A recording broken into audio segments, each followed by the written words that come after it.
అంతా సందాలేసుకుని ఈ శివరాత్రికి సతీష్ కి కాసులేయండా ఈ ఊరికి టీవీ తీసుకొని వస్తాడు. ఏం శివమ్మా నీకేం క్యాసెట్ కావాలా? పెళ్లి పుస్తకం సినిమా ఉంటే తీసుకుందా. ఉన్నాయా? ఏమిరా అదేనా గోల్డ్ వేసుకుని గుద్దుకుంటారు చూడు అవి. ఓహో అబ్బా మంచి పనివాడు కాను కదరే.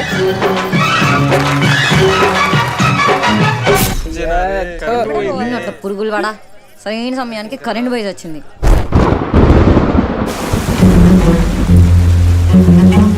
ఆ రాజప్పగడ నా పొరుగు మొత్తం తీశారా. ఊరి పెద్దగా ఊళ్ళో ఏది తెచ్చినా ఫస్ట్ నేనే తెచ్చేవాడిని. అట్లాంటిది ఇప్పుడు ఆడి ఏది తెచ్చినా నన్ను ఒక ఎర్రి నా కొడుకులాగా చూస్తా ఉంటాను.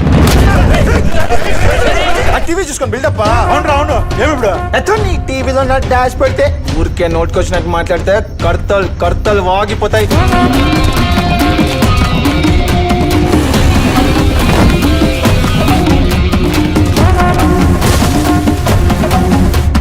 నీకేరా చెప్పేది రాజప్ప?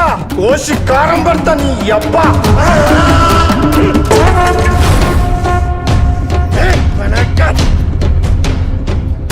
సతీష్ గారు అడ్డు పెడితే ఏంది పరిస్థితి? నా పచ్చిన సతీష్ గారు నా రాగుల వ్యాపారం ఏందో రేపు న్యాయం రోజు చూపిస్తా.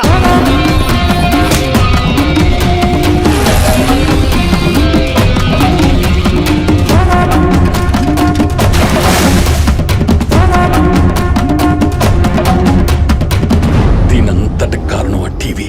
దాని అమ్మ టీవీ. పొద్దున కల్లా టీవీ అన్నా ఉండాలా లేక నేనన్నా ఉండాలా?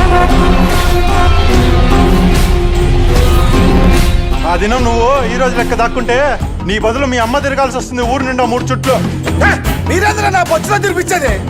వచ్చే శివరాత్రి లోపల టీవీకి సంబంధించిన నా కొడుకులు తెచ్చి పంచాయతీలో పెట్టకపోతే ఈ లెక్క ఒంటి మీద నువ్వు బాగలేకుండా తిరుగుతావు.